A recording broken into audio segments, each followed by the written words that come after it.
I'd like to welcome everyone to the June meeting of the HB 737 Commission to study PFAS environmental health impacts. My name is Rosemary Rung. I'm representative for now Hillsborough District 12 in Merrimack. First thing on our agenda is approval of the May minutes. I know those came in last night. I want to get a feeling from the commission. Would anyone like to delay this to our July meeting, or do you feel like you've reviewed them enough to vote? If show of hands, if those would like to vote on the minutes today, raise your hand. Okay, we will defer them to the, oh, Laureen, okay, I think you're the only one. So we will defer them to the July meeting. All right. And I want to welcome Mr. Don Provencher. He's chairman of the Board of Commissioners of the Merrimack Village District. I asked him to join us today to give an update on the status of the PFAS filtration systems that have been installed in the Merrimack Village District public wells. So Don, if you don't mind, I'd like to hand the meeting over to you. Yeah, certainly. Thanks, and good morning, everyone. Glad to see everybody here. We are further along in our treatment plant activation, which is good news. As you all know, wells 4 and 5 came online in October of 20, and so that's going to be 2 years this October. So we're about a year and a half in service on wells 4 and 5.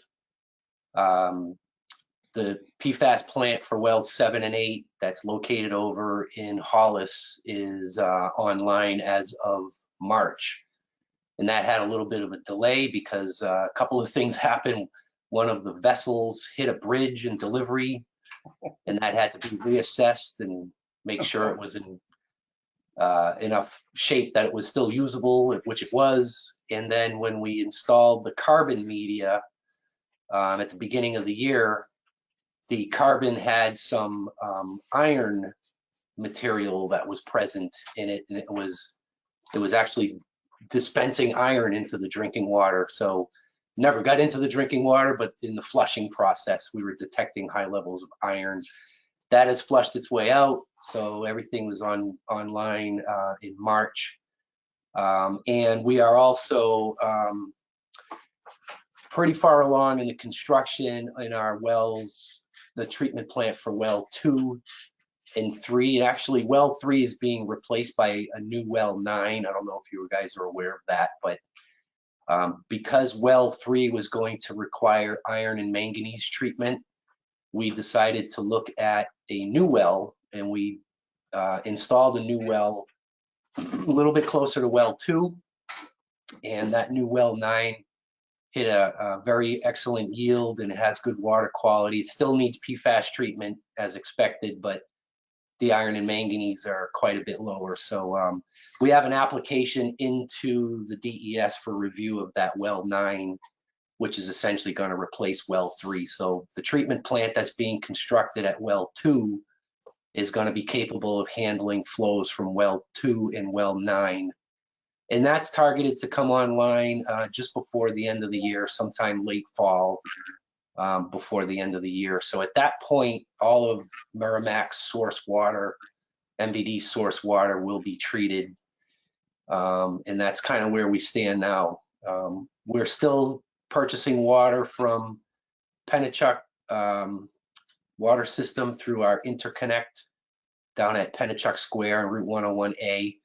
And we're doing that so that we can minimize the use of our untreated well water at well 2. So the only wells that are left that are untreated now is essentially well 2 and well 3. So we're using well 3 is offline. Well 2 is offline and only brought on as needed basis.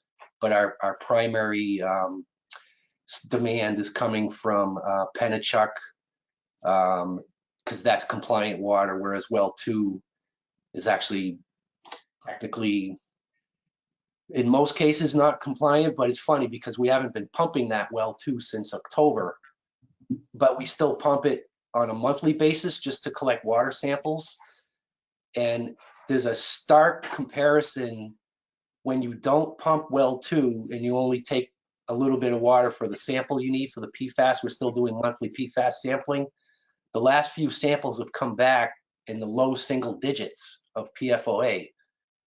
But we know in the past when we've pumped that well, the numbers go up over, 20. So I don't know what's causing that to happen, but there's definitely a relationship between the more you pump the well, the PFAS seems to go higher. So it's kind of a strange phenomenon that I don't think anybody really understands why it's going on, but that's what's happening. So technically well 2 is compliant right now based on those monthly samples. The last one was I think it was like around 4 parts per trillion. So that's kind of an anomaly. We don't know why that's happening, but we're sure once we start pumping it permanently, those numbers are going to creep right back up, probably get well over the 12 MCL as it has been in the past. So that's kind of where we are. I don't know if you have any other questions about more specific information. Are there any questions from commission members for Don? I have oh yes, Ms. Mesmer. Sorry. So that's interesting about that well, out of use and in use. Mr. Ayat's not here today, but I was just wondering, is that an open core hole well? It's probably, is it possible to do some kind of packer testing? I think it's interesting. I wonder if you see any seasonal variation across that well when it was pumping too, in terms of PFAS. We did. We used to see in the summer, it seems like when the precipitation would dilute the aquifer, the levels would come down a little bit. It would start creeping down closer to the 12 MCL, and then in the summer, when there's less precipitation recharge, the PFOA levels went up, 20. Actually, I think it peaked a little bit over 20 at around 24 or something at one point. So we do see that seasonal fluctuation. It's a sand and gravel well with a well screen. So there's really no opportunity to do any kind of discrete sampling in any, it's not like a bedrock well that's got discrete fractures. So that's a little bit different there. But yeah, that's what's going on. It seasonally varies, like I said, and it also seems to vary based on not pumping the well continuously. For some reason, seems to drop the PFOA levels in that well. Must be drawing some layer, some. So follow-up questions, do you see seasonal variation in PFOA levels in your other wells that are continuously pumping? We do. I don't think anything was extreme as what we see at well 2 for some reason. I think well 2 has one of the higher yields too, so maybe that's got something to do with it. That supplies, I think, over 1/3 of our water in total. So that's got one of the higher yielding. I think that's the highest yielding well that MVD has right now that's in service. So I'm not sure, what the cause of that is, but there is fluctuation in basically all of our wells. But I think well 2 seems to have the most fluctuation from what I remember seeing in the data. Right. Thank you. The reason I ask is because we're hearing from private well owners a lot of concerns about, variation between them and their neighbors' well, and then variation over time. And, it'd be good if we had some more technical information to be able to say, well, now we know that in the fall, whatever it is, Right. whatever the case is, we expect to see higher levels, and make sure that we capture those just to ensure them that we understand what the levels are. Yeah. Yeah. That's actually a really good point, Ms. Mesmer. I'll see if Mr. Ayat would be willing to kind of give us a primer on the hydrogeology that might explain how that's happening. Thank you for that. I made a note of it. Are there any? Oh, yes, Ms. Allen.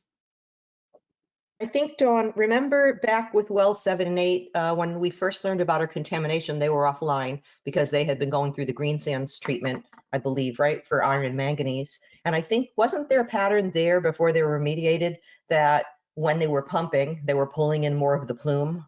And when they weren't pumping, the numbers were down. I think that was there, and that was due to maybe the influence from the Amherst plume, and then the same thing. So, the long and short of it is we have these areas of contamination that are vast, and clearly a well that pumps more is pulling in more PFAS because it's there. It's not going anywhere. But wasn't that a pattern at 7 and 8 a while ago?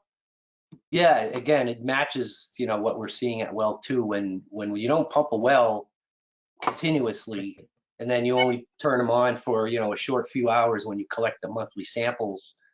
There seems to be a lower result when it's just used intermittently like that. So it is what we saw at well 7 and 8. It kind of matches what we saw at well 2. I think the same thing even at wells 4 and 5, when those were offline for years while the treatment plant was being built. When we first turned those on, the levels were quite a bit lower than they were when they were sampled, years ago. But they have kind of crept back up, not as high as they were back in 2016, but the levels has still crept back up. And we are pumping wells 4 and 5. Those were the first ones that came online, a year and a half ago. So that was the only treated water we had. So we kind of made sure we prioritized those wells, and we pumped those, right up to essentially up to almost the limit of the withdrawal, just to make sure that we were putting more treated water into the system as much as possible. And the raw water started coming up in the PFOA levels when we started pumping those wells as well. So it's kind of a pattern we're seeing across the board, essentially, is, when you pump the well more continuously, the levels seem to creep up back to their higher values, or approach their higher values. Yeah.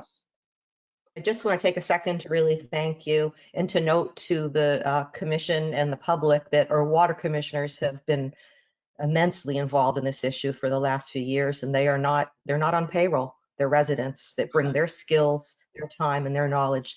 Thank you so much, Dawn. I know it's been a real draw on your personal life, but the community really appreciates what you do. Well, thanks, and I appreciate all the help here. I mean, I think, we've been on various calls. I've been with this commission before, and, there's been a lot of good things that have come out of everyone else helping out too. So what comes around goes around. I appreciate that. Ms. Murphy. Thank you. I want to agree with Laureen. I think it's so important for Merrimack residents to know how much work these commissioners are doing to address this. Much of it behind the scenes, fixing things that people don't even realize are happening. I mean, staying on top of the research and options to improve the quality of our water.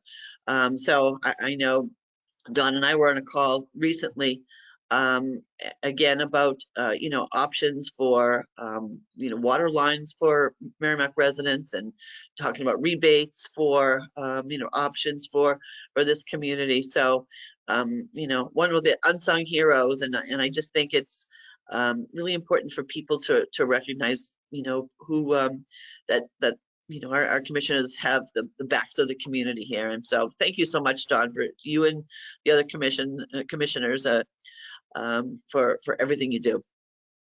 Well, thank you. And I got to thank DES for always kind of giving us a call and keeping us engaged with all the funding that's available, and the ideas on how we can go for grants and things. And that's what we were just talking about. Was it last week or 2 weeks ago? Trying to provide waterline extensions, MVD waterline extensions to different parts of town that are outside the consent decree, so that there are private wells that are contaminated, and we can try to pick up as many of those private wells with waterline extensions. So we are going to be looking at applying for grants for that work. Awesome. Like I said, everyone's helping out on their different perspectives on this, so appreciate it. Are there any other questions for Mr. Prevention? Yes. Thank you. Don, several months ago when we met in the environmental subcommittee, you gave us an update on Breakthrough and what the experience has been, as well as what the cost has been to MVD. I wonder if you could give us a quick update on that. Yeah, sure. So at this time, we have not replaced any of our carbon media yet. It looks like we're probably going to have to replace the lead vessel at well 4 and 5, probably at around that 2-year mark. And again, we're currently basing the need for change out on the regulated compounds, and the only regulated compound that exceeds the MCL is PFOA. So that PFOA has broken through the first vessel, and it is coming into the second vessel at this time. So at the point where it creeps up a little bit higher in the second vessel, I think we're looking at when it reaches half or the MCL in the second vessel, then we will, or breaking through the first vessel, I should say, then we're gonna start approaching the replacement time, and MVD is setting that up right now. At the last Board of Commissioners meeting we had, the superintendent Ron Miner was going to start, putting that in process. So that's just the regulated compound PFOA. PFBA was the first compound that we routinely sample for. That was the first compound to break through the first vessel and the second vessel. And that broke through the first vessel after about 8 months. And it has broken through the second vessel now, and that was after just a little bit over a year, or maybe 14 months or so, it had broken through the second vessel. So we are getting leakage of PFBA. It's still in the mid-single digits. There's no regulated value on that. But ironically too, so we're testing for 25 PFAS compounds. We did also, through a grant with DES, and Brandon Kernan was kind of involved in this. He had contacted the MVD and said, hey, there's a special grant available here that the DES secured the funding for testing for 80 PFAS compounds.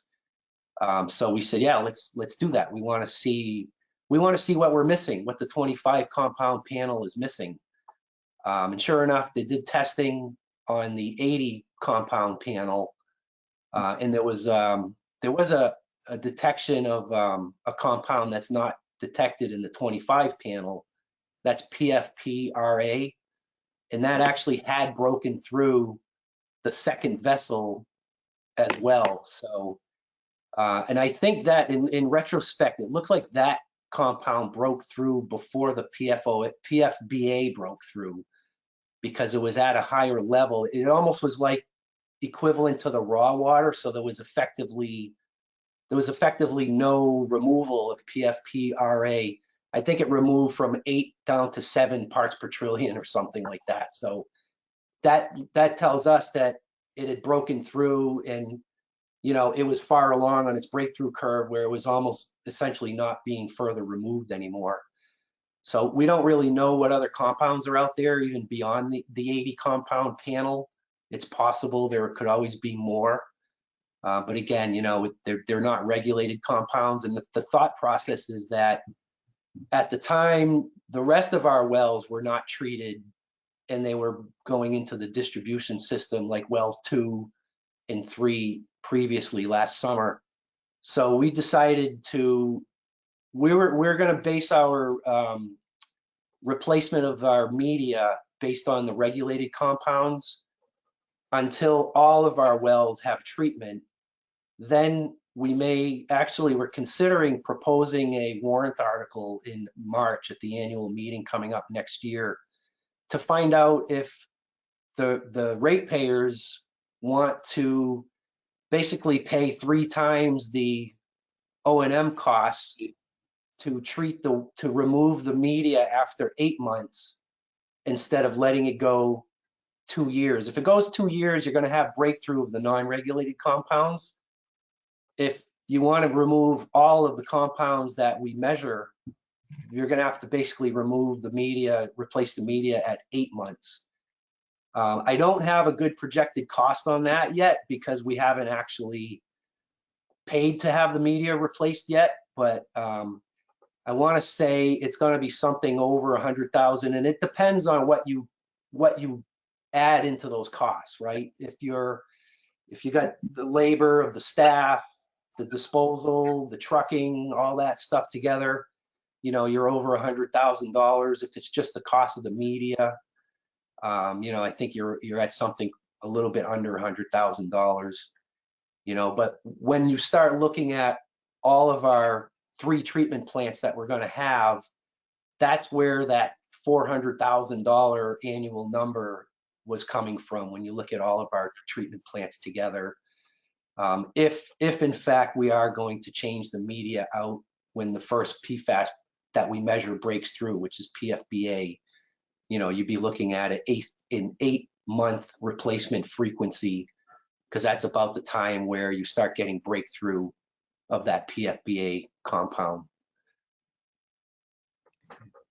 And just one follow-up, Don, when do you go, can you tell us when the 80 test of the 80 was done? I want to say that was at the beginning of the year. Lorraine, do you remember, you were involved with that sampling as well, right? The PFPRA, when that showed up. One or two, there were 2 thought it was rounds. last July. I think, Yeah, I think we there were were 2 talking about rounds.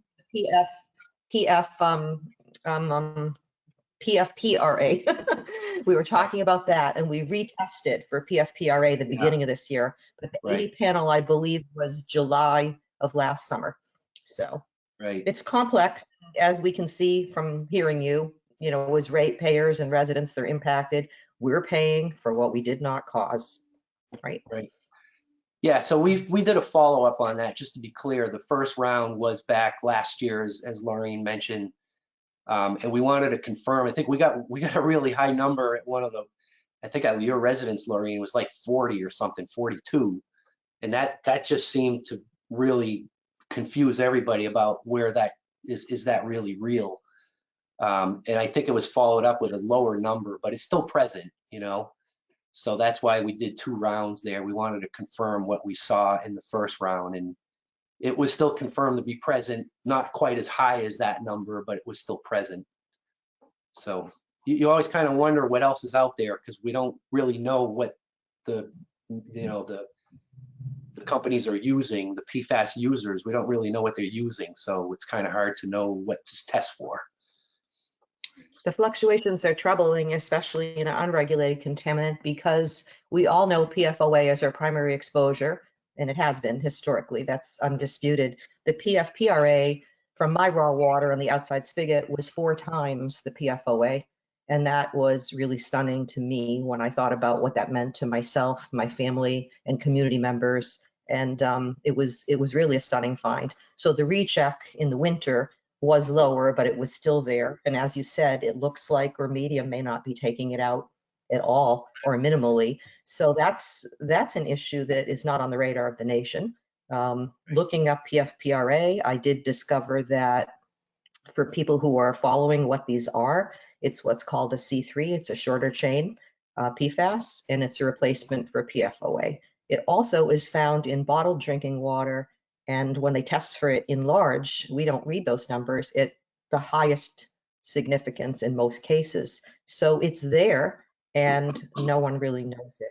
So in every PFAS, when you look up the health effects, they're very similar. The liver, the, blah, blah, blah, blah, blah, all the stuff with the lab rats. And it's very, very similar in that PFOA family. So, it's not going to go away. We're doing a really good job, and everybody has all hands on deck. But when we look at this from an exposure perspective, we still have many unanswered questions and some work to go. And I hate to say it, but my suspicion is that, when we look at the lead lag GAC, I don't think it's the be all end all. I think there's some add-ons we're going to find out in the future as we learn more and more. And whatever the EPA says in the fall for their rulemaking, they're hinting it could be more than the legacy ones. So we'll see. Well, It's on troubling. that, It's complicated. I know Mindy's got a question. I just wanted to jump in because it's timely. Is at wells 4 and 5, the treatment plant, when that was being built, we asked them to give us an area of the treatment plant that we're going to install some test columns in there, and we'll be able to use that treatment plant to do our own testing. And a couple of the things that I want to have tested is to see how anion resin works at removing those short chains. So we're gonna build some test columns in there. We'll be able to take some of the raw water from wells 4 and 5, run it through those test columns, and then take samples. And we'll come up with a testing program that's gonna basically be able to develop breakthrough curves, and so that we can apply that to the large scale system. So I'm putting this notice out to you now because you guys are well plugged into the different facets that I'm not covering. If there's any grant money that you ever hear available for that kind of testing, I'd certainly be interested in having MBD take a look at that, because by having the apparatus in our own property, we're going to save money and not have to use some other testing lab to do the actual physical test setup. We could set the test up ourselves and have our own staff collect samples. But obviously, when you're testing for PFAS, I think we're paying about $325 or something a sample here. And we're going to be collecting samples when we do these tests on multiple columns. So we're going to be testing different media side by side all at the same time, taking multiple tests maybe every few weeks, every month or so. The cost of the sampling is going to be a significant cost in that whole study. So if we can get grant money to do that instead of having this, cover all that ourselves, and we're just beginning to kind of put together this test protocol. We actually authorized Underwood Engineers to work with us to develop a test procedure. So we're going to try and test things. We're even going to maybe look at testing that zeolite that was presented to us years ago, possibly different carbon media to see if the other carbon media out there will work better. But I definitely want to look at anion resin, because I'm using anion resin in my own business for small water systems. And when I looked into the research on it, you get a much longer run time on the anion resin, so you don't need to replace it as often. It's more costly, but you need to use about a third of it. So your less volume that you're buying, it's more expensive. But if it lasts longer, that's kind of what we want to do. And I think over in peas, they're using a combination of carbon and anion resin. So if that's where we need to go on this to give us longer run times, and if it's ultimately less costly, less O&M cost to bring some anion resin into the treatment mix, that's something we want to better understand. So the good news is we've equipped wells 4 and 5 with the ability to kind of do our own testing like that. So getting the funding to pay for the sampling is something that we're definitely going to be looking into. Ms. Mesmer? Thank you. So I wondered if you would be able to share with us the 80 compound list results that you received earlier on. And then I just wanted to comment, great, that would be awesome, because I've been really looking at, the RTO and all this stuff. And so it'd be helpful to see that. I share your concern because, as you know, when EPA ORD came out, they found 180 PFAS compounds coming out of those stacks. And the bigger the list of compounds analyzed for, especially when if you're going to look at this resin treatment, would be better. Just so you know, going down the road, we'll have a little bit more information than just a short list of PFAS compounds. I'm sure you know that. But yes, they are using resin. They've in one system at Pease are using it as a pre-treatment, and the other one they're using it as a post-treatment, I believe. So there's a lot of data there available. It's a slightly different, of course, is AFFF, but a suggestion would be, there's a man, and I can't remember his last name, Lorraine probably knows, Chris something from Colorado School of Mines, came out and did some sampling at Pease the broader list of compounds. And, you know, while some may only be qualitative, it still might be helpful in looking at appropriate treatment and what's actually in that water that maybe we don't know about. Right, thanks. Yeah, I can send Chris that off. Higgins, right? Yeah. Yes. Okay, are there any other questions for Mr. Preventure? I have a few. Don, you said your MVD is purchasing water from Pennachuck. Is there the source of their water, surface or well? Is it all surface from? It's all surface water, and actually they're prioritizing the Merrimack River right now, and I think they have been for the last couple years. They were using Pennachuck Brook, as you know, but Pennachuck Brook is fed by Witches Brook, which originates over in Amherst by where the contamination is. Witches Brook flows right by well 7 and 8. MVD was well 7 and 8. And so Witches Brook is being impacted by the Amherst contamination, which feeds into Pennachuck Brook. I think they were having levels in Pennachuck Brook between like 20 and 40 parts per trillion of PFOA. So the river is in the single digits. Merrimack River is in single digits PFOA. So Pennachuck built an intake, and they were taking water from the river, and that puts less of a load on their carbon beds. So in surface water treatment, and Mike, jump in if I have any of this wrong, because you probably know the system over there pretty well as well. But surface waters treat their water with sand beds. So my understanding is Pennachuck put a layer of carbon in those sand beds as well to help reduce the PFOA levels that were coming in when they were using Pennachuck Brook. So they're also still using those carbon sand beds. And by using the river, the thought was that the lower concentration of PFOA in the river was going to extend the life of the carbon that's in the sand beds. In talking with Pennachuck, they have indicated that the surprise that happened to them was that the river supposedly had different organics or more organics in it. So some of those organics were kind of consuming the carbon media as well.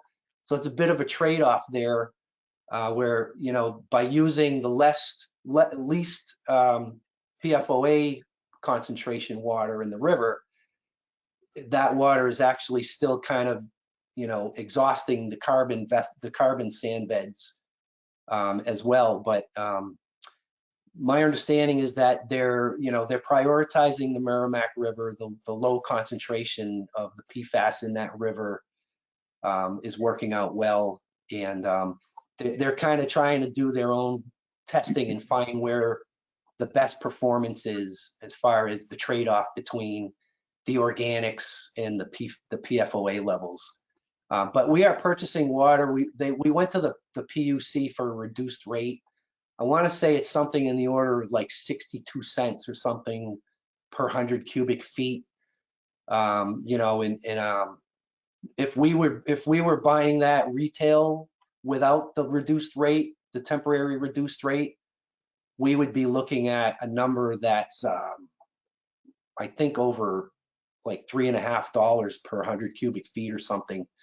And in the past, MVD was paying that. We were using Pennachuck just as a backup emergency supply when we needed it. But now we're essentially maximizing that. We can use up to 1 million gallons a day from Pennachuck. That's what the pumping capacity we have there.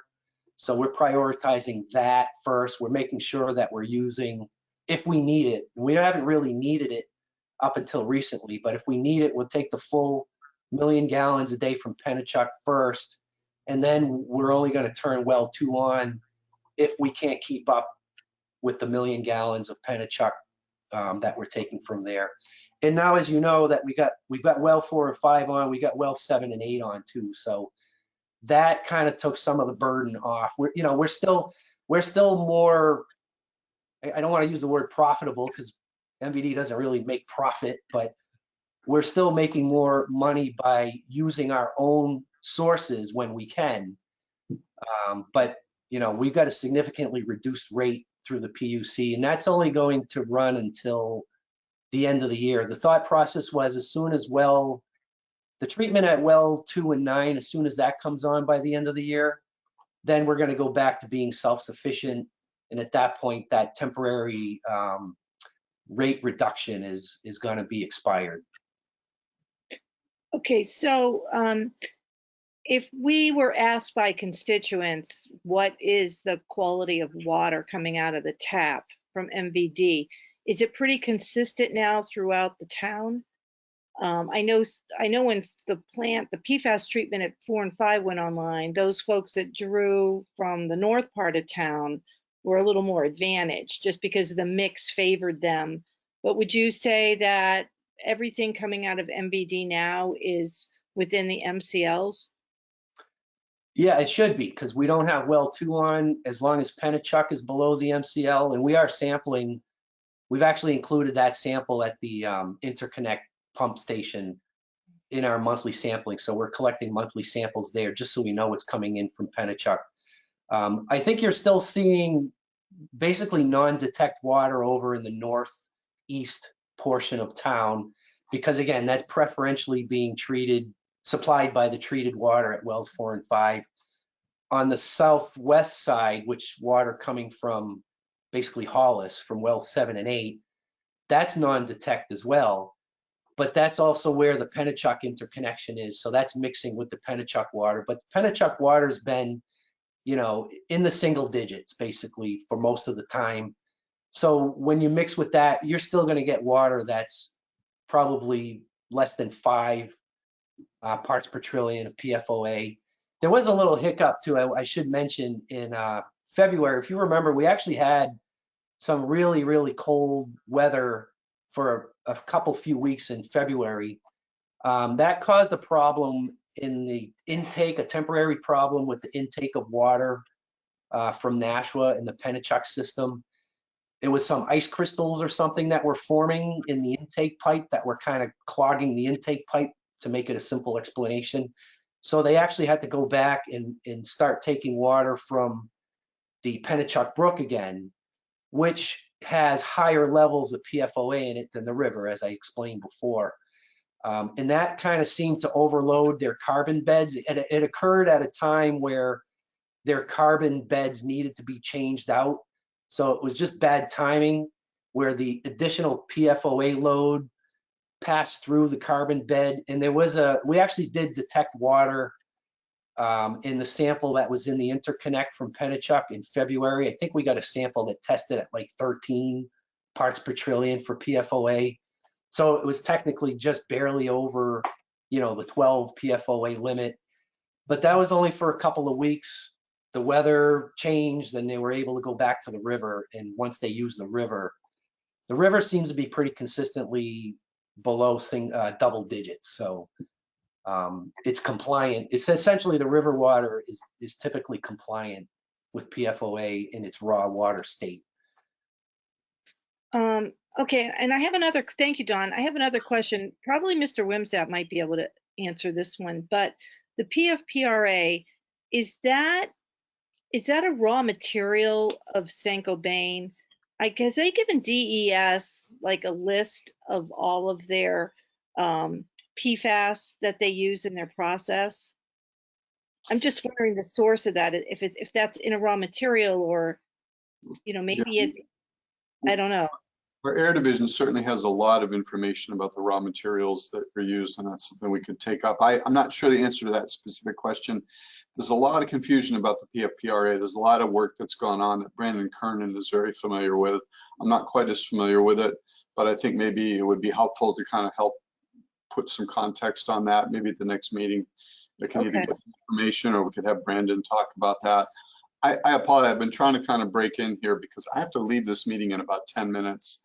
And I wanted to thank you for starting the meeting at 9 on my behalf, so that I could, but I'm starting, my clock's starting to run out. So. Okay. Mr. Preventer, if you wouldn't mind hanging around, I have one more question, but I don't want to lose Mr. Wimsatt either. So. Yeah, no, I agree. Go ahead.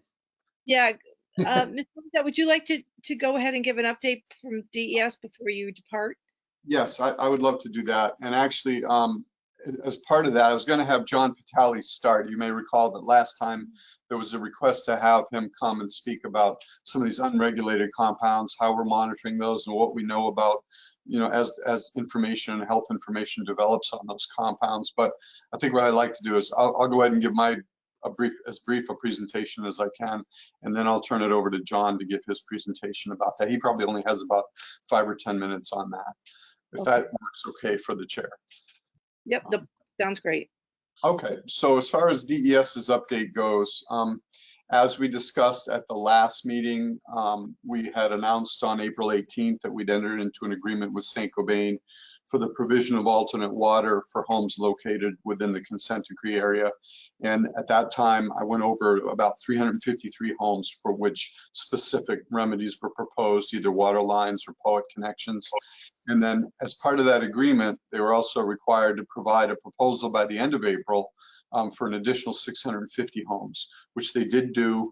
And I'd hope that we're still reviewing that. We still have a little bit of work we're doing to try to come to agreement on that proposal. So unfortunately, I thought by now we'd be able to announce what that was, but it's gonna be a little bit longer. I think it's gonna be coming soon. I think we're gonna get to closure on that fairly soon, but I don't have an update for this meeting. I also mentioned at the last meeting that on May 4th, we'd issued a comment letter pertaining to Addendum 14 and the proposal for sampling. And in that, we had indicated that we also wanted them to include properties that were within the buffered areas where they had, in their view, there was a potential alternate source. And so they weren't proposing to sample in those buffered areas, as well as just some homes that are not necessarily in buffered areas, but aren't currently within 500 feet of a known exceedance, so of another well that's been tested above standards. We asked them to include all those wells in their proposal. We did receive by early June a proposal. It's not complete. It does include a number of additional wells, particularly around the Bedford Fire Station, the Hudson landfill, that they had not originally proposed. But we're still in the process of reviewing that, and we'll be able to give you an update on that at the next meeting. As far as water supply sampling well statistics, which I usually provide at each of these, Saint-Gobain has not provided a new update on that since our last meeting. So the numbers I have, and as always, the clerk here will get a copy of my talking points here with this information. But basically, in the interest of time, I won't go over those numbers. They're the same numbers that I presented at the last meeting. They will be contained in the information that I provide to the clerk, so that they can be included in the minutes, but they're not different. Obviously, that they have not included this Addendum 15 that was proposed. So once we get an update from Saint-Gobain that includes Addendum 15, there'll be new numbers. As far as the site investigation goes, their consultant will be conducting the stormwater sampling this spring. I don't believe that's quite happened yet, but I think that should be happening soon if it hasn't happened. And then, of course, we have requested that a remedial action plan is due to be submitted after that stormwater sampling data is received. So that trigger date will be 120 days from the date that they get their stormwater sampling data. Also, the groundwater management permit application, which is a proposal to do long-term monitoring of drinking water wells and monitoring wells associated with the site, is due to us by August 26th. So we expect to be meeting with them to discuss that. This is, of course, a groundwater management permit that would be unlike any other we've ever administered. So we want to have some initial meetings with them to discuss the scope of that and how they're going to approach that. And the other thing I want to mention before I give the Air Division's update is that I did mention last time we are planning to stand up a rebate program for folks whose wells are above the standard, who are outside the consent decree area and wouldn't be getting an offer of alternate water from Saint-Gobain. I'm happy to say that the $5 million award from the Drinking Water and Groundwater Trust Fund that we received approval for from the Advisory Commission a few months back is going before both governor and council and the fiscal committee next week. It's on the agenda for both of those meetings. So we can't presuppose anything, but it's provided that that is approved by both governor and council and the fiscal committee. We hope to be launching that program as promptly as possible. We're shooting for having that ready and to go and taking applications by the end of the summer. And we'll have, at our next meeting, we'll have an update on how we're doing on that. And as far as the Air Division's updates go, I've been given a pretty comprehensive update from Kathy Beam, which I'm gonna read. I'm gonna paraphrase it a little bit, so when you see it in the minutes, it'll look a little more different, but I'm gonna try to provide it here to you just so that folks understand what's going on. So Kathy's provided an update which provides that on May 31st, DES issued a letter of closure regarding the letter of deficiency that was sent to Saint-Gobain back in November of last year regarding the installation and use of the emergency bypass stack. And in that letter of closure, DES stated the following. I'm going to paraphrase a little bit here, but it's mostly a quote. Compliance with the LOD has been achieved for LOD items 1 through 4 and 6. DES issues this letter of compliance for those items and provides notice to Saint-Gobain that item 5 of the LOD is a requirement of the permit and that DES disagrees with Saint-Gobain's interpretation that bypass events do not qualify as excess emissions requiring permit deviation reporting. Please be advised that DES will continue to monitor Saint-Gobain's compliance status, including the requirement to report permit deviations as per the requirements of specific citations in the rules of the permit and of the permit. This letter does not provide relief against any existing or future violations and refers only to the compliance issues addressed in the LOD. DES reserves the right to pursue administrative fines or civil penalties for the violations noted in the letter of deficiency. This matter is still an open referral, and that's the end of the quote from the letter. Now, this matter is still an open referral to the AG's office for enforcement. Saint-Gobain has continued to submit monthly monitoring plan reports as required in their temporary permit and rainwater study results as required in the consent decree. These documents can be found, and there'll be links in the text that I provide to the clerk under the general correspondence tab in One Stop. The most recent monthly monitoring plan letter from Saint-Gobain is dated May 12th. The most recent rainwater study letter is dated April 29th and reflects samples taken in April. So I did discuss the results of these samples during the April meeting, but I'll quickly review them again here as Kathy has provided them. For the Concord rainwater sample, 3 PFAS analytes were reported, PFBA at 5.9, PFHXA at 4.7, these units are part per trillion, and PFPEA at 2.1. For the Nashua sample, 1 PFAS analyte was reported, PFHXA at 2.6. And for the Merrimack sample, 3 PFAS analytes were reported, PFHXA at 8, PFBA at 5.2, and PFPEA at 3.8. DES discussed the last 2 months of rainwater data results with Saint-Gobain's consultant, Golder, who is conducting the sampling. Golder acknowledged that during the March and April rainwater sampling events, the sampling team had expanded to 2 employees instead of the customary 1 employee deploying and preparing the sampling equipment. Golder is reviewing any issues with technique. Golder acknowledged that samples were consistent across all 3 locations in March and that there was an issue with HPFODA, that's Gen X, essentially the dimer acid, in the method blank for the April sampling round. DES has requested that Golder notify DES before the next sampling round in order to accompany them to the Merrimack and Concord rainwater sampling locations during deployment and collection. On June 1st, Saint-Gobain, through their consultant CT Mail, submitted a permit renewal application for the devices covered by the temporary permit. In accordance with the New Hampshire administrative rules, applications for state permits to operate are due to DES 90 days prior to the expiration date of a device's existing temporary permit. So the temporary permit is scheduled to expire on August 31st, and DES will be completing a completeness review of the application within 30 days of receipt as required under the law.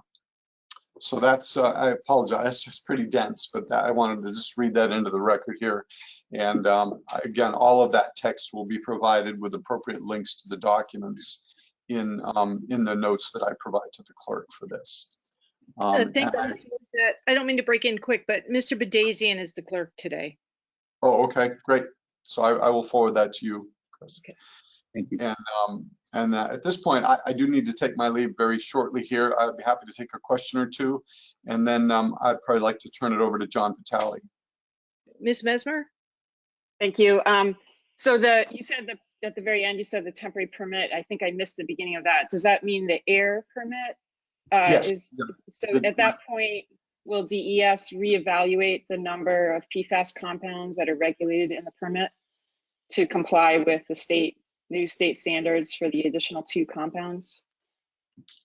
Yes, I think I don't want to commit to that because I'm not the air expert, but that's my understanding. Yes, it couldn't be, Okay. It wasn't included in the original temporary permit because they weren't in place yet. But now that they're in place, I would expect that they would be included in this permit review. Okay, and follow-up question on another issue. So at the beginning, I'm very happy to see that there has been some movement in Saint-Gobain's accepting responsibility for areas within the consent decree that were previously denied. Especially we've been, as you know, talking to people in Bedford near the fire station.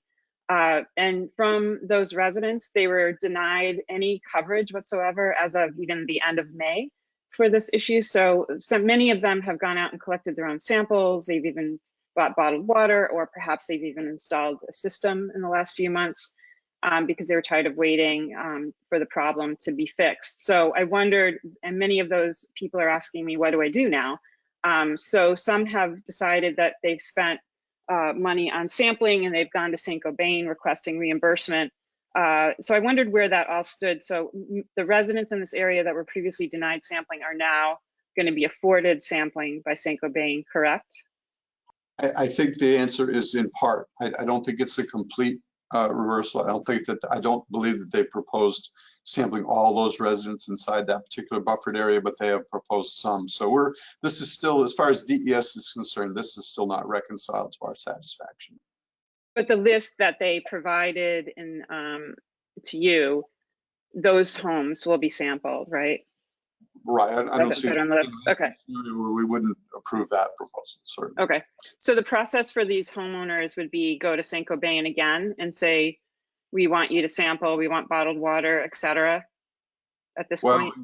Again, we're working on trying to get all those samples, those folks sampled inclusively. That's in process, so I don't want to talk too much about our strategy on that, but that's something we're still working on. But certainly, when all is said and done, if these folks don't get, if they're tested one way or another and they are above standards and they don't get an offer of alternative water from Saint-Gobain or from any other party, then they would be eligible for the rebate program. Okay, Dr. Bush. Hi, everybody. Yeah, I was just going to ask real quick, Mike, are folks eligible for retroactive reimbursement if they fall under that eligibility? The eligibility for this program, I believe, goes back to September of 19 when we first imposed the new standards via rule. So yes, and I apologize, I'm really running over here, so I'm going to have to take my leave. But I'd like to, and I'll leave it. It's obviously at the chair's pleasure. But if you'd like to have John Vitale come on to speak now, I think he's been queued up. So Okay, thank you very much, Mr. Wimsatt. all right, thank you all. Take care. Okay, thanks. Dr. Vitale, the floor is yours. Hi, thanks. I'm in my cubicle today, so there might be some background noise. Sorry about that in case that happens. So I'm going to give just an update on what's going on with some of the PFAS risk assessment work. And in order to do this, I made just one slide to share. So I'm going to ask Amy if she can promote me to presenter or give me whatever godlike power I need to share my screen. Hey, look at that. I can screen share. Okay. Let me see. Oh, it's not showing me which screen I am sharing. Hold on.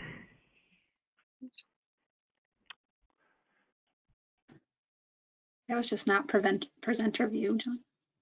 I see. Hold on. I'm trying to remember which one of these buttons gives me no to your screen. Click here to start screen sharing. We did see a flash of a slide.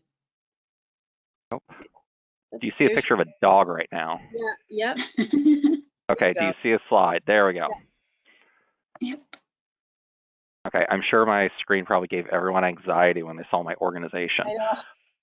Made me Okay. feel better. Okay, so can you see the presentation version? Is there a PowerPoint slide up right now? Yes. No, you're in your presenter view though. Maybe Presenter go to display. Yeah. and Okay, swap, display settings. This is so much fun. duplicate. Or I duplicate, but yeah. There you go. Now we can see it. Okay, okay, there we go. So this is just going to be a brief update on what's going on sort of at the EPA level and some of the things that we're tracking here in the DES program. So the first thing that many of you are probably aware of is EPA is in the process of setting MCLs for PFOA and PFOS. As a part of that, they had to redo their risk assessment for those two compounds. That was released back in November. It has been going through its Science Advisory Board review process. Their EPA is currently reviewing those comments and feedback that they got from the Science Advisory Board. And it looks like they'll be proposing MCLs later this year, probably in the late summer, early fall, somewhere around that time frame. So with that being an MCL, they're also going to have to go through their cost-benefit analysis and their rulemaking on whatever numbers that they propose. So with that, there is talk that they may be issuing a series of either interim or short-term health advisories that may or may not be coming out sometime over the summer or late spring. So with those two compounds, that's an actual MCL process. Now, with some of the other compounds that they're looking at, there's PFBS and GenX. Those have been reviewed and they have what we call reference doses. So that is what we need to develop guidance or screening values. So for those compounds, EPA has finalized the reference dose component, but they have not recommended any health advisories yet for those compounds. So just a reminder, a health advisory is a non-enforceable EPA value. It's used for screening or recommending when people may want to consider certain health options, but they've not recommended anything for those yet. They have stated several times that they are going to put something out in the spring of 2022. We're getting close to the end of the spring of 2022, so we're expecting something soon. In general, though, with those two compounds, for PFBS, really looking at the range of numbers that can be developed using the information that EPA has put out, it's really ranging from somewhere up to about 1,000 to 2,000 parts per trillion, whereas GenX is possibly a number that's in a similar ballpark of what we currently have for regulations around the 4 PFAS that New Hampshire has MCLs for. When we actually look at a lot of the data from across the state, though, for these compounds, neither of those numbers and those ranges will really trigger any action where we already have action being taken because of the existing 4 MCLs. So even though health advisories may be coming out, there's sort of a question in our case because the amount of data that we have, it's not really going to catch new places. So for other compounds that are a little bit further down the road, there is PFBA, which I know folks are talking about earlier on this meeting, and PFHXA. So EPA is developing toxicity values for those right now, and they are currently under review by their science advisory boards. So those numbers may or may not change depending on how EPA responds to peer review by outside scientists who are not at EPA. So likely when those come out, they would follow a similar process of PFBS and GenX and possibly have health advisories issued down the road.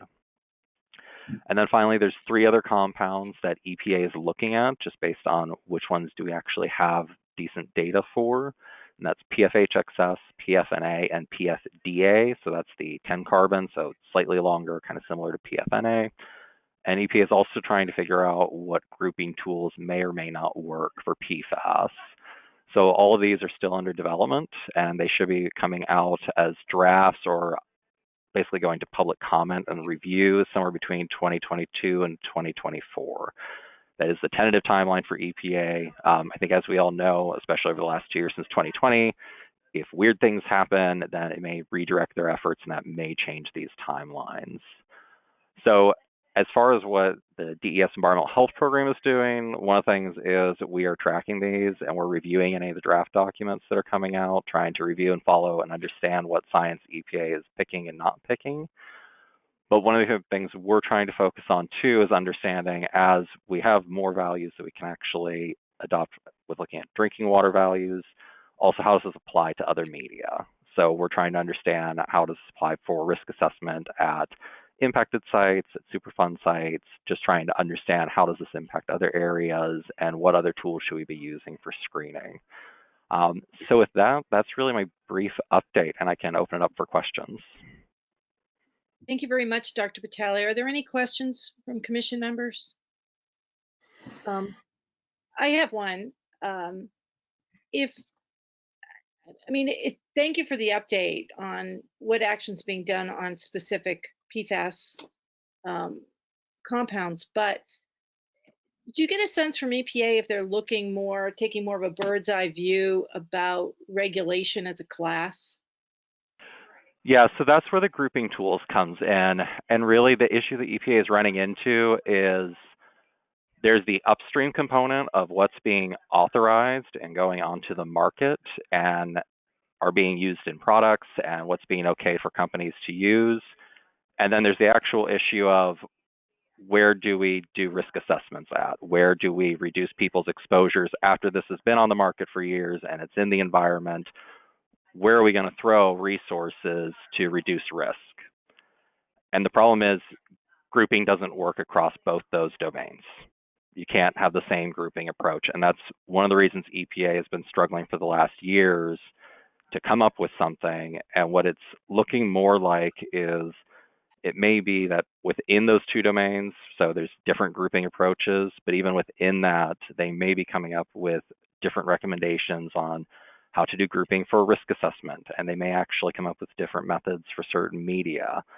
Because one of the issues that they are running into is qualitatively, yes, certain PFAS share similar health endpoints, but quantitatively, that doesn't match up. So it's running into this challenge of how do you deal with differences in risk when you're talking about like assessment of a site versus when you're talking about regulating a class of compounds that are coming on the market, and how do they do screening for what compounds they approve. So ultimately, it's really looking more and more like it's not going to be a simple thing of all PFAS are the same upstream and downstream. It's probably going to be this thing where they're breaking it down into different areas of regulation, have different grouping approaches. Are you aware of any discussion or action on EPA in pursuing defined essential use? Not to my knowledge, and that's something that the EPA action plan sort of outlines how they're trying to approach topics like that.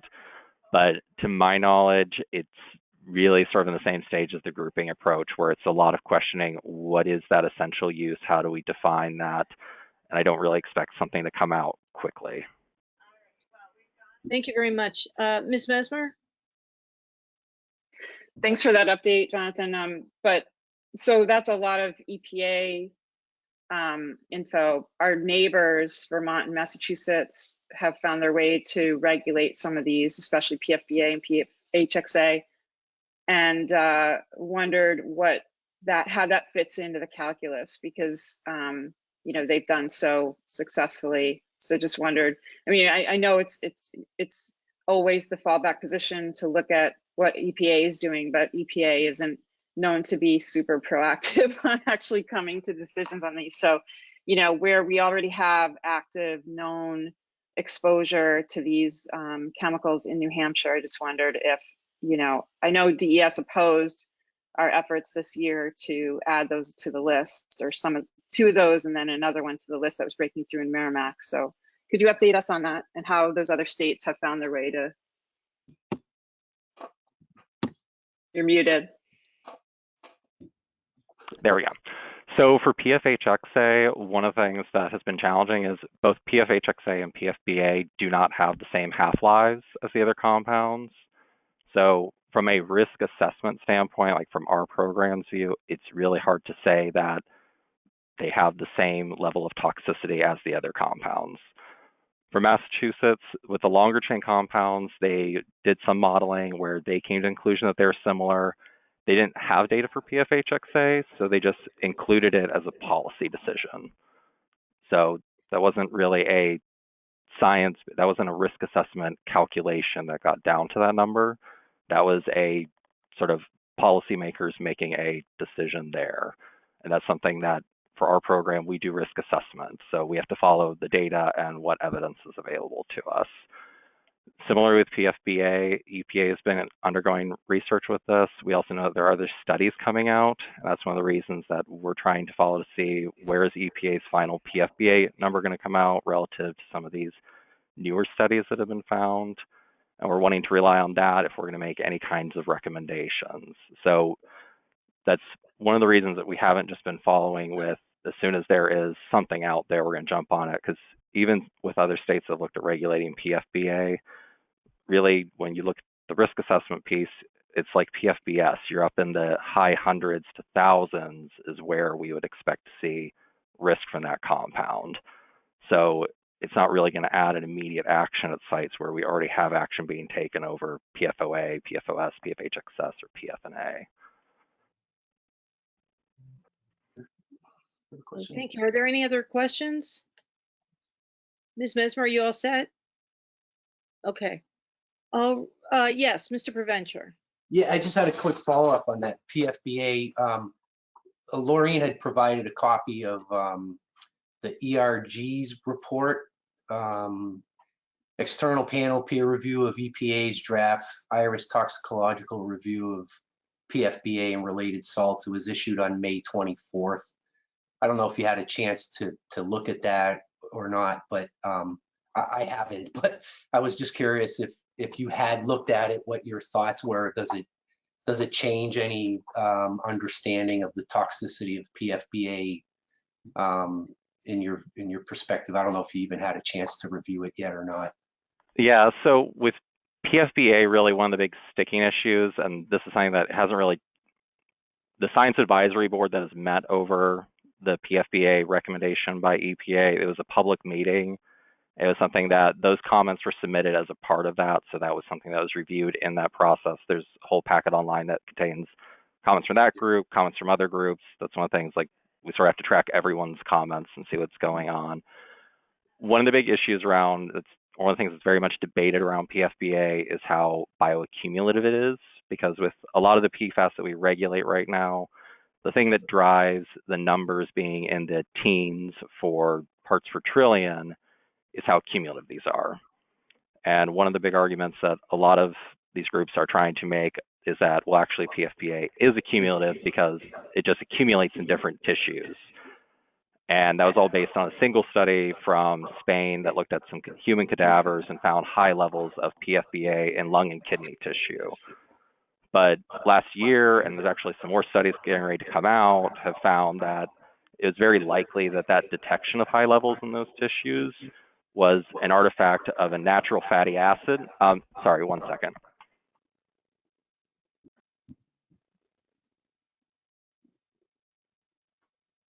Sorry, there's a rowdy cubicle. So as I was saying, there's sort of this issue with PFBA and understanding how accumulative it is, because it might actually just be an artifact of natural fatty acids in the body that older methods mistake for being PFBA. And we're seeing that with some other PFAS compounds. We're looking at different matrices where it's not actually the compound, it's something else that's mimicking that. So, you know, if PFBA is not as accumulative as the other compounds, it's just going to end up being higher because it doesn't stay in the body long enough to cause an internal dose that can result in harm. Okay, thanks. Any other questions for Dr. Vitale? Yeah, Ms. Allen? Just a comment to just put it on record. My concern with all the debates is, of course, there's parties that arguing that have a stake in it, right? And they have to kill this issue no matter what, because it's not good for them. So PFBA, yes, the half-life is definitively shorter, and that comes into a lot of the exposure assessments. What we see in North Carolina, even when they did urine and blood samples of the shorter chain, and some of the things down there that we don't even test for here that are different because the manufacturer, Chemours, is a different process. So people were surprised to not see some of these things in their human sampling. And when I looked at that, I thought, well, regardless of the half-life, we have to keep in mind, as Dawn has presented, as the Air Division has presented, as the precipitation testing, the water testing, everything shows in our environment, we have a steady exposure, even though there's an RTO that has not eliminated, it's reduced, right? PFAS. We have remediation in our water, but we know we have breakthrough of short chain chemicals, and we know we have mysterious ones that aren't even in a normal panel showing up in my house, So the issue to me is we have a community that is exposed to a mixture of PFAS. We're counting them individually, and PFBA in particular, we have a constant, steady exposure to. So I wonder about that. I think about the half-life and the way we scientifically figure things out. I hear it and I understand it and it makes sense logically. But then I say, how does that pertain to me and my family and my neighbors and my community? And then I get stuck on this. Well, we have this steady flow on a daily basis in the air, in the rain, in the soil, in our water, even though our water is remediated, and in, who knows, consumer products, local goods, it's everywhere. So that's the problem, what we're looking at the EPA, and I understand what the state is doing and their process, risk assessment makes sense, right? But keep in mind, I don't know if you think, what's your opinion on how does half-life translate into steady exposure? If we have short-term limited exposure, our body's going to clear this, hopefully, though I have read those autopsy studies for many years and they're very troubling. So, that's the sticking point. How do we get those two things together? I mean, what do you think about, or constant steady exposure, which really to me isn't captured by half-life? Am I wrong in thinking half-life to me kind of says, if you're exposed and you stop your exposure, half-life kind of applies. All right, what happened? How does this impact me? What can I expect? But we haven't stopped the exposure. Am I making sense? It's just, it doesn't hit Right. together with me. Right. So the thing is, like, it's not a matter of so let's say you have a steady exposure to anything. You are going to build up to a certain level in your body, but half-life doesn't kick in once you stop exposure. Half-life is constantly at play. So that's the thing with PFBA, where what's going to happen is if you have a steady exposure, it's going to build up for PFBA, PFHXS, any compound, arsenic, pick anything. If you have a steady exposure to any chemical, it's going to build up to a certain steady state in the body, a certain amount that your body can accommodate of that chemical for whatever biological reason or whatever mechanism that chemical gets transported in the body. But there's always going to be a rate that it's leaking back out, and that's the half-life. The idea of totally stopping your exposure and then saying, okay, what's the half-life doing now? That's where you're saying, okay, what's the maximum amount that can be eliminated once you stop that exposure? So the issue with like the long chain PFAS is because they have such a long half-life, they can build up and they will stay elevated for a long time and they slowly come back out. With PFBA, the half-life is on order of days to weeks, depending on which study you're looking at. It seems like it's cleared, so you can never build up to the same level in the body that you can with the long chains. It's just really hard to do that unless you're in an occupational setting where, you are just around huge amounts of this stuff and you don't have any protection. So that's one of the things where the half-life is always there. You're always eliminating some amount of it. It's just a matter of what's the rate of what's coming in versus what's the rate that's leaving. And with shorter half-lives, you need a much higher rate coming in to build that up in the body. And that's one of the reasons why when we look at these models, when we look at those assumptions of constant exposure, because again, that's what this idea of PFBA and what EPA is looking at with these reference doses, it is doing that. It's asking the question of what happens if someone is constantly exposed to this. EPA is not developing acute numbers. Those would be the numbers that we say, well, if you're exposed for 1 day, 1 month, 1 year, like those acute short-term numbers are not how we're assessing risk. And that's not how EPA is doing that right now. They are looking at it from that thing of assuming someone is getting a steady, constant exposure. And that's the same thing that we do when we develop these advisories. we're not assuming that there's variation. So the variation that Don was talking about earlier, where it seems to go up and seems to go down, there might be seasonality. We take a conservative assumption. We assume that's not happening. We assume that you don't have a day off. We assume that you never go to another drinking water system. That's one of the things, like the idea of that constant exposure and what does it take to reduce that is built into the risk assessment process. What I think is not built in, and maybe not to medicine in general, is for me, my body is taking in whatever it's taking in, a mixture of PFAS any way I cut it in one way or another. Now my body has to excrete it. My body has to figure out how to protect itself and what to do. So, we have immense complaints here with people who have mysterious ailments and immune issues and things like that. So my concern from a health perspective is we are constantly under siege, to be dramatic about it. That's the phrase that comes to mind. And we're in our bodies have this burden that we're constantly trying to decrease. So the burden of the exposure challenges the body. And I worry about that because I think that really does challenge our cells and our neurological systems. And, we have COVID and we have everything else. So it's something to really keep in mind. What does it mean to the average person who's having this steady exposure, because we can't fully stop the source because we're waiting for the definitive science to be there. So we just have to keep that in mind. I tell people all the time, regardless of what the numbers is, what's coming in publicly, get the dedicated RO for $200, put that in your kitchen, and please use that. I tell them that, and I said, then you will be safer. Okay, I want to move us along, unless anybody has any pressing questions. Dr. Patale, I really want to thank you very much for meeting with us today and sharing this information, making yourself available. But I do want to it's kind of a strange meeting because now I want to go back to MVD. I have just a question for Mr. And Dr. Patale, you're welcome to stay. Oh, good, he left. Okay, that's fine. So, Don, I have one other question of you, and then you can go on to your day if you want. But Sure. When you were mentioning that MVD is taking over their testing, so are you using the EPA test for PFAS, or is it like an LC mass spec or LC with some other detection capability? No, it's still the same.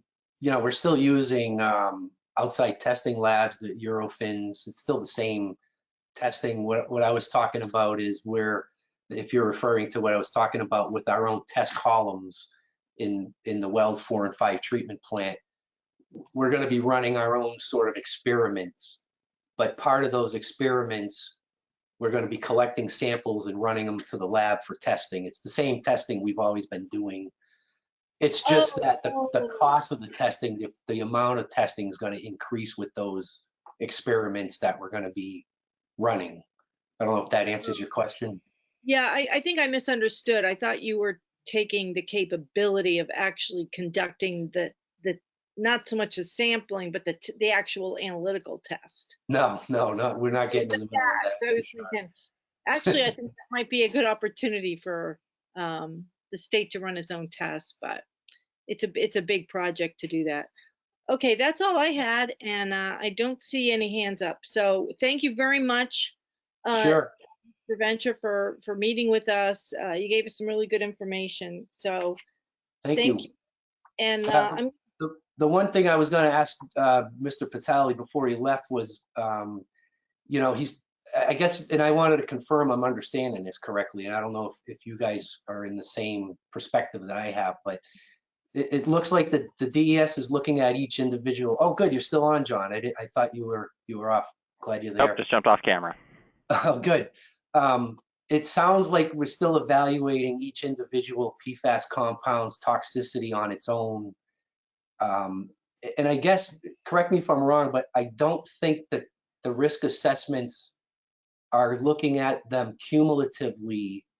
So in other words, you're doing a risk assessment for PFOA, PFBA, all the individual compounds, but there's nothing that really adds them together to look at what the health effect, do they complement each other in their effects on the human body?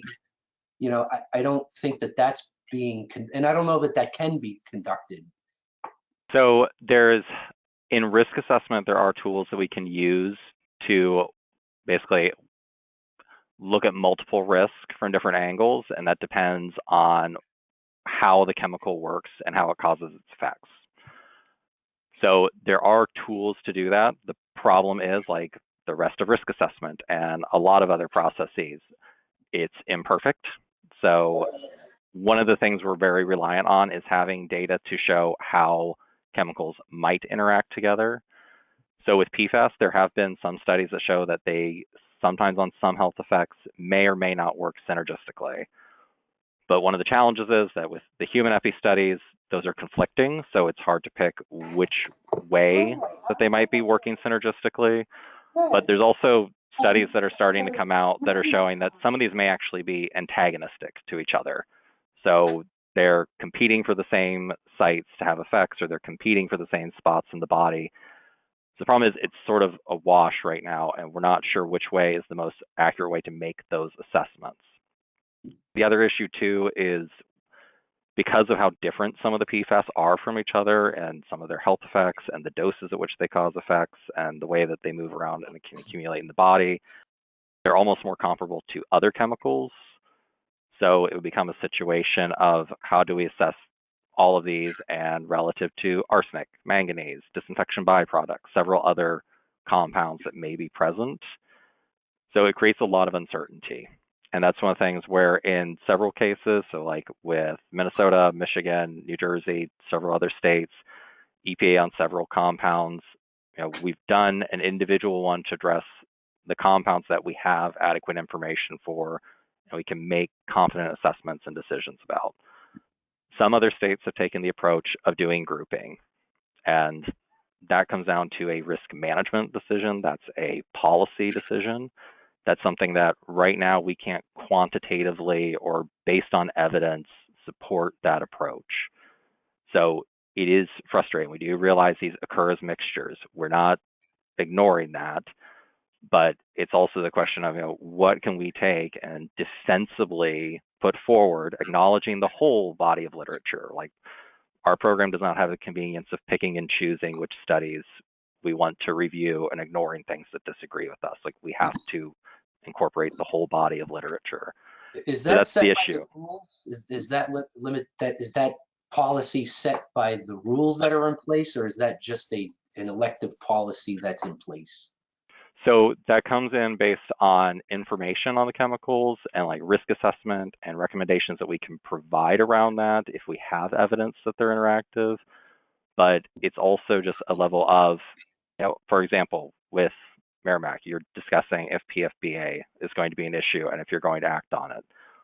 We don't have the data to show that single-digit parts per trillion is an immediate or chronic health risk.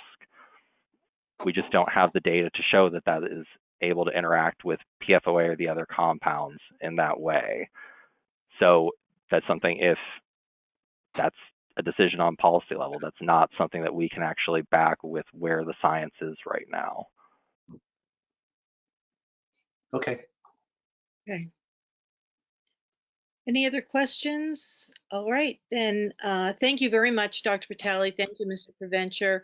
I'd like to move on now to the legislative update. I'm gonna head out. Thanks, everybody. Okay, thanks a lot, Don. Representative Mooney, do we have Thank you enough? very much. Yes, thank you, Madam Chair, and good morning, everyone. I will keep this very brief as I'm able. We have 3 bills that we are awaiting gubernatorial action on. So those bills are the following: House Bill 1546. That's related to relative to airborne rules relative to airborne PFAS in certain circumstances, sponsored by Representative Boyd. House Bill 1547 related to soil, and also with the amendment from the Senate of the $25 million earmarked for rebates and grants, prime sponsored by myself. And then House Bill 1185, prime sponsored by Representative Rung, and that's related to wastewater. So those three bills, 1546, 1547, and 1185 are currently awaiting a governor's signature.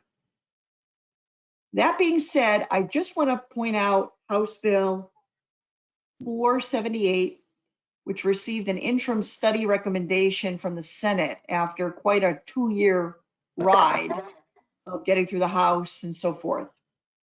Just want to put that on everybody's radar, keep an eye on it. Even though the bill has been given an interim study recommendation, the issue has certainly not gone away.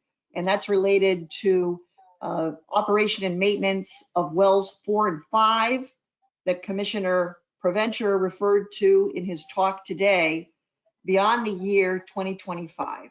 So hopefully with ongoing conversations with the Attorney General's office and DES, that conversation will remain alive. Next, I want to go through some dates that are very relevant coming up very soon. The filing period on the House side for incumbents for next year is September 6th through the 16th.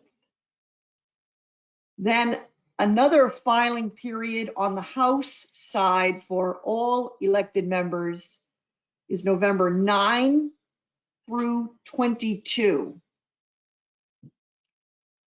October 28th is the last day for the House to give final reports on bills they've concluded as interim study. So by October 28th, the House has to either give those bills marked for interim study a recommendation of future legislation or not. Interestingly enough, I had a talk with the Senate Clerk's office this week, and the Senate side, and correct me if I'm wrong, there's a senator here, but on the Senate side, there is no such deadline for an interim study bill. So the Senate has a much looser way of managing bills that they have deemed interim study. They have no deadline and no duty to give it a recommendation for future legislation or not. So with that, I'm gonna, like I promised, keep it as brief as I can. I think I hit the main points. I have produced a link to all of the final versions of the bills awaiting the governor's signature in the chart that I still maintain. And I'll conclude it there. Thank you, Madam Chair. Thank you very much, Representative Mooney. I also want to bring attention to the commission that on Wednesday, June 22nd, there is a full committee work session of the Resources, Recreation, and Development Committee of the House, where they will be addressing interim study on several PFAS-related bills. There's HB 1440 relating to surface water quality standards, HB 1167 establishing an action containment level for perfluorinated chemicals in surface water. There's another one on drinking water, which is HB 1602, 1618, which is addressing a cumulative total for the maximum contaminant level. So that's sort of regulating them as a class. And yeah, so those are PFAS bills that will be going to that committee.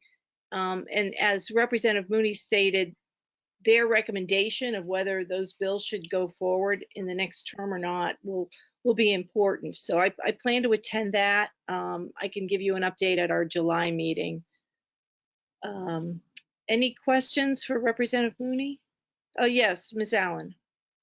Just a little bit of a procedural or maybe strategic question, I guess. You said that the Senate doesn't have a deadline, right, for what's been referred for interim study. So HB 478, as we know in the Senate, committee, that was a very frustrating experience, listening to them. And the chair of that committee made a statement like, he didn't even want to hear it. He basically said, he doesn't like this bill. He thinks it doesn't send a good message to businesses that could be coming to New Hampshire. Senator Daniels stood up for the bill, which was great, and basically, spoke well to it. So my question is, given there's election in the fall, if people change, people leave office or voted out or whatever, this lack of deadline for Senate, does it die like in this session, or does it go into if there's any changes in the Senate committee, or do we start all over again? That's my question, because there's extreme resistance from the chair of that committee who just basically doesn't like this from a philosophical reason, which is too bad. He wouldn't listen. So that's my question. What happens without the deadline? Is that endless, or does it end when the session ends? Well, go ahead. Thank you. Representative. Yeah, thank you for that. Not being a senator, my thought to answer that question is that that bill could very easily go without any further action, period, this session. So that would Thank you. then result in starting from scratch or, introducing another bill. Certainly that option is available. In fact, the Senate Clerk's office made mention to me that most bills in the Senate that receive an interim study recommendation do not have further action taken on them. So the majority of those interim study bills do not have further action taken. So that could be a good measure as well.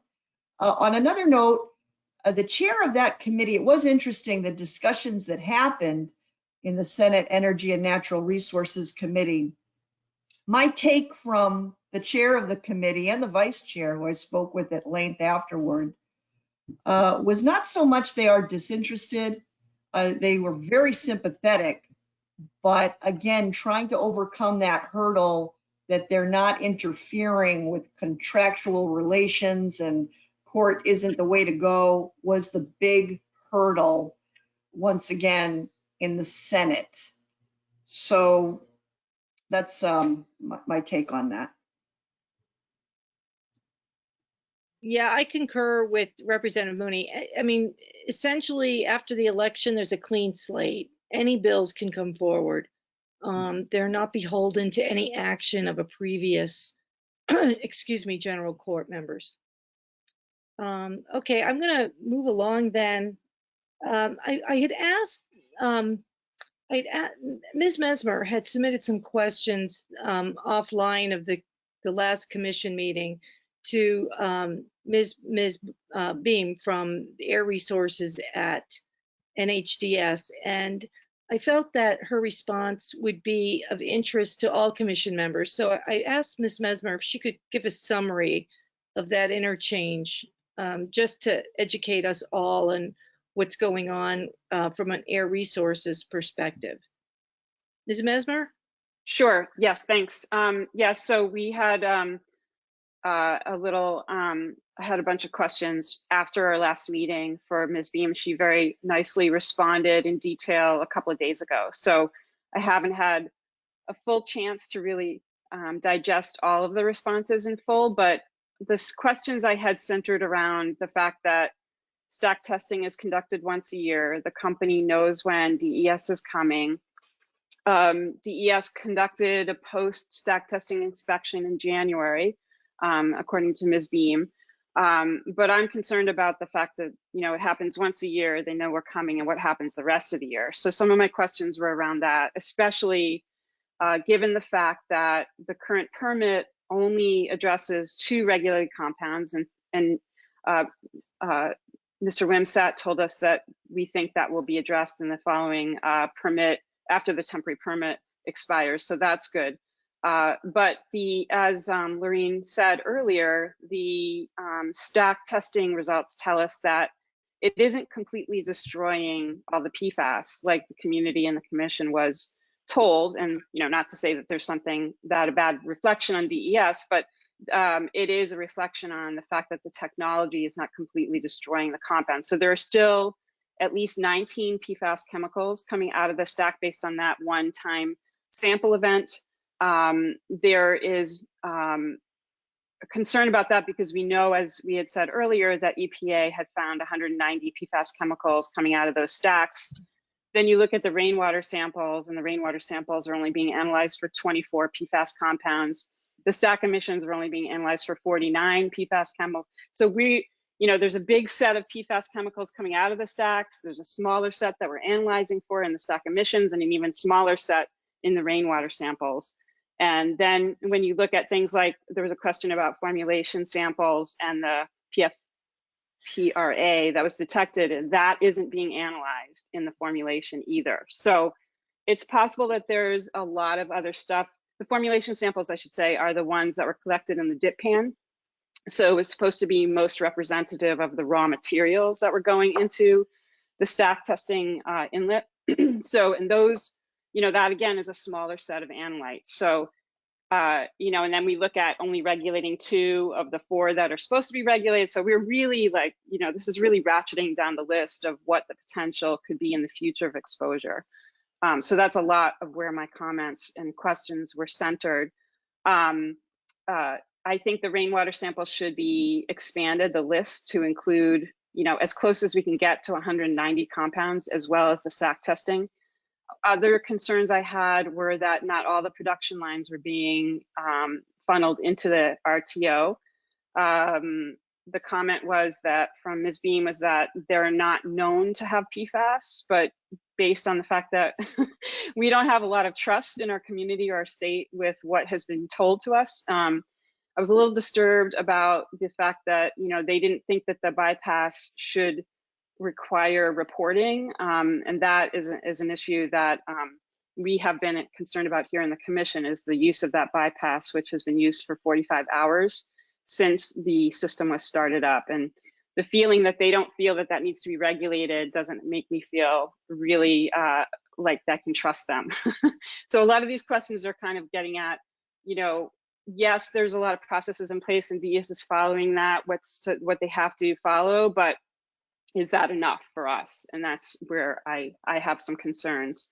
I'm trying to see if there's another couple. I think that's basically what I have, but looking at what's happening in terms of what's showing up as breakthrough in the system and we know showed up in that 80 compound list, it makes me think that there really needs to be some additional attention on the raw material use. And I'd like to know if the state is really getting a comprehensive list of what raw materials are being used throughout the year to ensure that that system is really being tested for the stuff going in to the system. So that's kind of a nutshell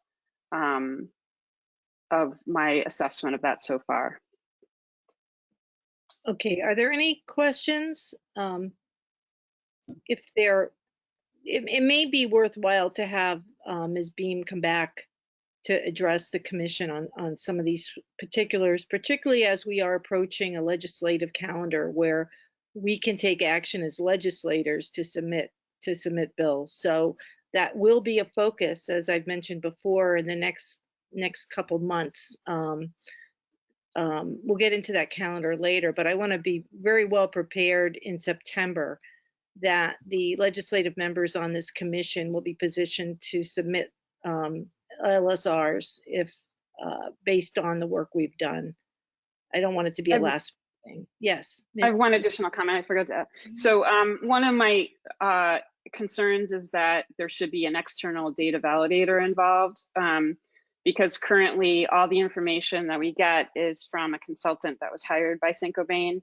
And I don't know if most of the commission members are aware, but there has been some whistleblowers, attorneys that work for Saint-Gobain that have lawsuits ongoing right now where they're been retaliated against for talking about things like this. And so I think, us being aware of those comments that are being made and the lawsuits that are in progress, having external independent validation of what's happening, because it has such a huge effect on the communities around that plant that, that's something that we might want to really look at in the fall. Good point. Ms. Costello? Yeah, and Mindy, is it possible for you to get permission from Catherine Beam to share that exchange that you had? It sounds very comprehensive. and I'm very visual. I'm wondering if that's something that you could share with this commission. I'll get her approval, but I think just by nature of the fact that it's a communication, it's public. So I can definitely share it with the commission. Yeah. Okay, thank you. Okay, Dr. Bush. I know this meeting's going on kind of long, but do you have an update from DHHS? I'll be brief. I wasn't sure there was going to be room today, so it's good to be here. I had missed last always meeting, so good to reconnect with everyone. You know, I don't have any major updates. Did want to let folks know that DHHS continues to convene our cancer concern review team. And I believe the group is meeting Monday, in fact, to review a draft report that we expect to make available, publicly available this summer, that will summarize the department's data analysis and recommendations for next steps regarding the ongoing cancer investigation in Merrimack. And related to that, just like at EPA, there's been a lot of work going on federally at CDC and ATSDR, and wanted to let everyone know that there are some current draft guidelines for examining unusual patterns of cancer and environmental concerns that were recently released by CDC and ATSDR, and they are open for public comment. So I'll include this in my notes as well as the link to where this new draft guidelines can be found. This is after probably a year or so of a process to talk with subject matter experts as well as affected community members. I think some folks here on this call have been a part of focus groups and conversations to inform these new draft guidelines. So those are now available, and the comment period is open through the end of July, or July 25th specifically. The agency will be reviewing these and plan to provide feedback to CDC and ATSDR in this time period. I wanted to just highlight, the feedback gathered through this process that is really reflected in these new draft guidelines, focus on placing a greater emphasis on engaging with communities and community members, as well as recommending that health departments consider proactive evaluation of cancer data routinely as part of the ongoing surveillance, and specifying steps in the cancer investigation process to address environmental concerns more broadly, perhaps de-emphasize the role of statistical significance as the single criteria for moving on with an investigation, and for utilizing and developing tools and templates to support the work really at a national level, so response to these concerns are more standardized. So as I mentioned, we will plan to review and contribute feedback during this public comment period and invite you and other partners to do the same. And so I think many of the commission members will be happy to see some of the expansion of recognition of the role of affected communities, as well as the consideration of environmental factors when moving forward or moving through these investigations. So those are out and open, and I'll be sure to include those details in my notes. And I know that last time there were updates shared about our new DHHS website, so I encourage people to go and continue to explore and the content on those web pages. And if you have questions, happy to direct you to the right places. And I believe also an update was shared on our Choose Safe Places program that falls under the broad interagency Apple Tree program. And just as a very short update on that project, in case there were questions last time, the Choose Safe Places program for early care and education program is really focused on reducing exposures to contaminants from water, air, and soil in the childcare setting.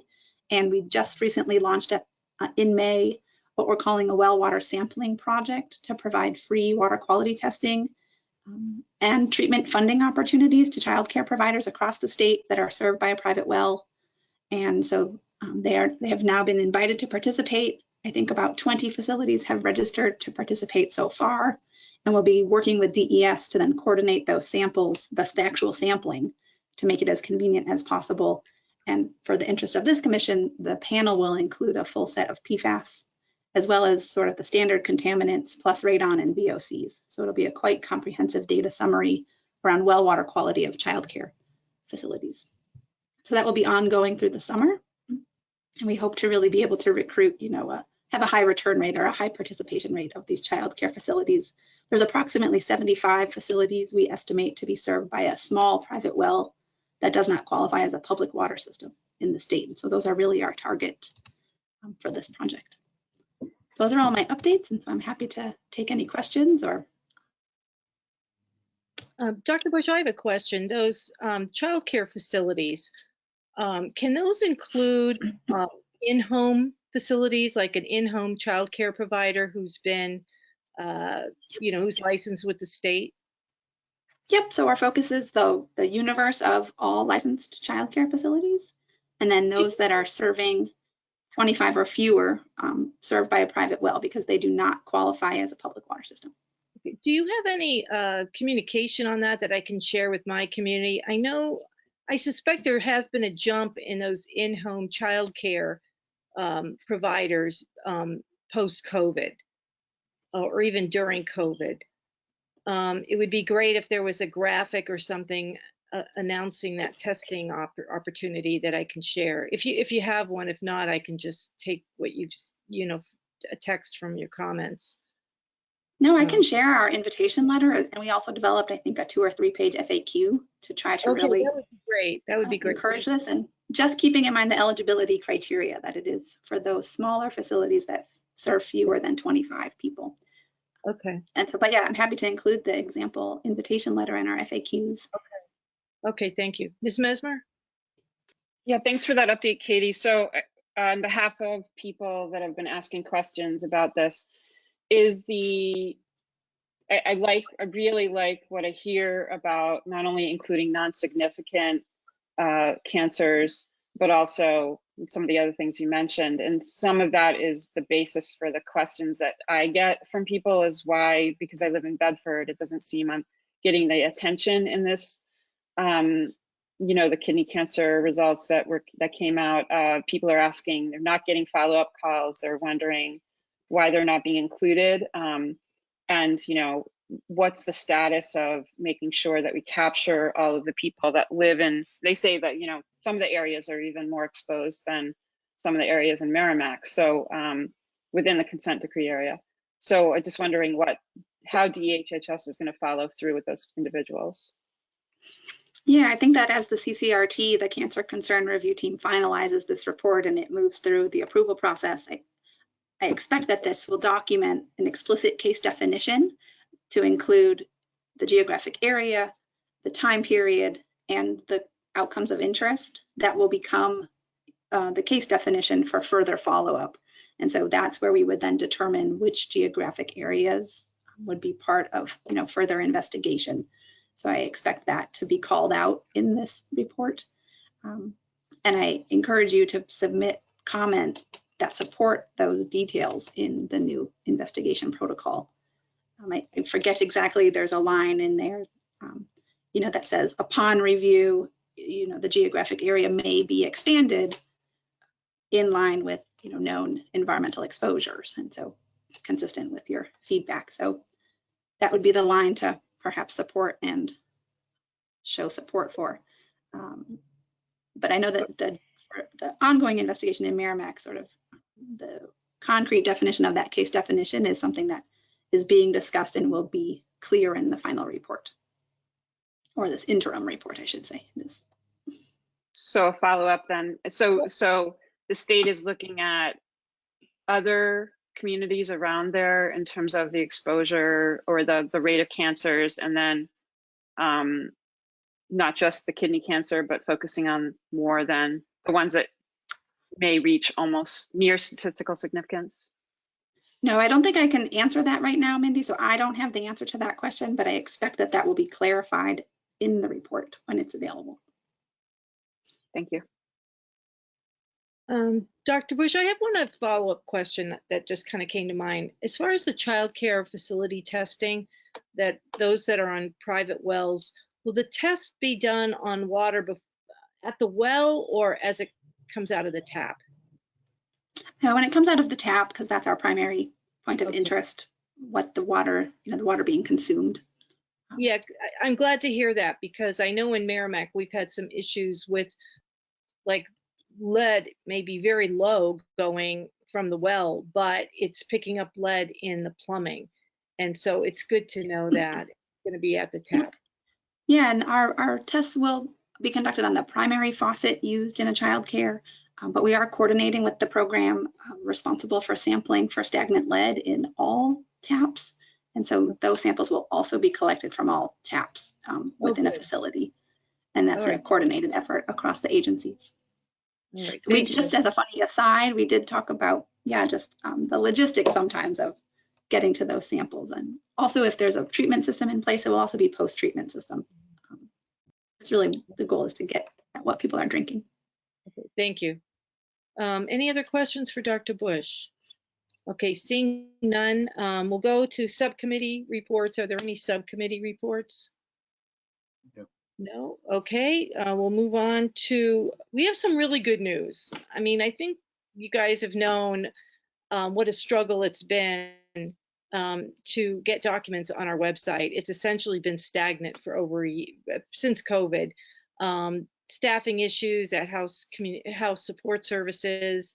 I'm now told I have to go directly to IT, but I had some really great news from Amy Russo, who is our host for these meetings. She's with DES, and I've asked her to give us an update on some exciting stuff they're doing there as far as communication. So Amy, if you could update the commission on the work you're doing, I'd appreciate it. Yes, thank you. So I know some of you are aware, we are currently in the process of updating our website. So that would be the New Hampshire PFAS investigation website. So the original, which is the current website, was designed in 2016, was put up really to serve more as like a blog and to give updates on the investigations at TCI and St. Gobain, and a repository of information for the public. But since then, so much more work has been going on at the DES, and it goes far beyond what is currently on that website. So we are redesigning it. I want to point out it is going to be a separate website from the DES website. So it will look similar because we're using the same state template and format, but it is going to be its own standalone website. So we're pretty excited about it because we're going to bring in what all the different bureaus and programs within the DES are working on as far as PFAS is concerned, so it's going to be a lot more comprehensive information as to what we are working on here at the DES. As Representative Rung mentioned, one of my goals too is to make this a place where the public can come and find the majority of the information they need on PFAS. So I am going to have a page for the commission. We're going to post all of these meetings on our calendar. And then as part of that, we're going to post the videos and the meeting minutes and any presentations that come out of these meetings so that the public has a place to go to find all of that after the meetings are done. And then another thing that I have discussed with some of the communication subcommittee members is also posting the separate town websites on this webpage as well, so that it's in one place for people to go to and they don't have to struggle to find information. So that is what we are working on right now. We are starting to finalize some of the pages. We're hoping to go live by the end of the summer. So that's where we're at with that. So I don't know if anyone has any questions.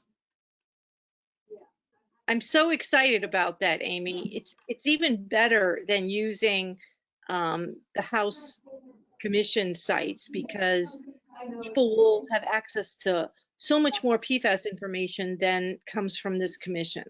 So I can't thank you enough. We got to get together. I owe you a glass of wine or a cup of coffee or something for this work. You've done phenomenal work. Thank you. Ms. Murphy, do you have a question? Yeah, it's actually not a question, it's a comment.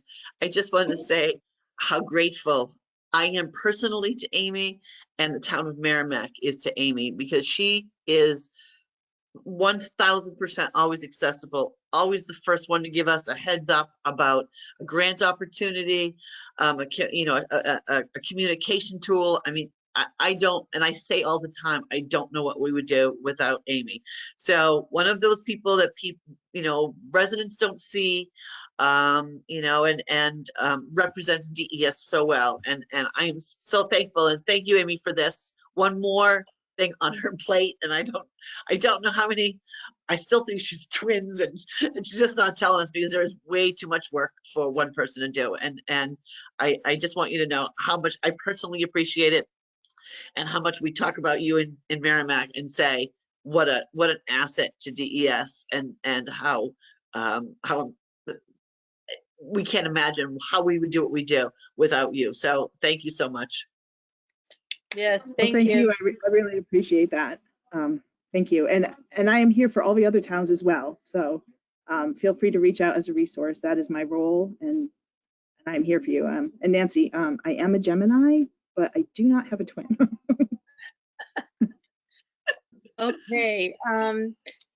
I know we're approaching 2 hours. Gosh, thanks for your patience, everybody. Is there anything anyone wants to bring forward from the commission before we accept a motion to adjourn? Yes, Ms. Allen? Just very briefly, this subcommittee on communication was talking about the lack of representation for a citizen representative from Litchfield. And we really feel strongly that we want to ask the committee to look at members of the commission who have been inactive via email correspondence or meeting attendance or everything. We have someone in the works who's going to be the citizen representative for Bedford. And that's fabulous. And we seem to feel like we can access and find a Litchfield resident who will be engaged. And I don't know if the rules of order say that the commission can make some sort of motion at some point, or I have no idea the procedure, to kind of say, what's the policy, if someone hasn't been active, because Litchfield is absolutely not represented in any of our work. And, it's a little town, but we know those private wells are heavily impacted. And we feel as a subcommittee, the phrase that came up in our last meeting was a very powerful one.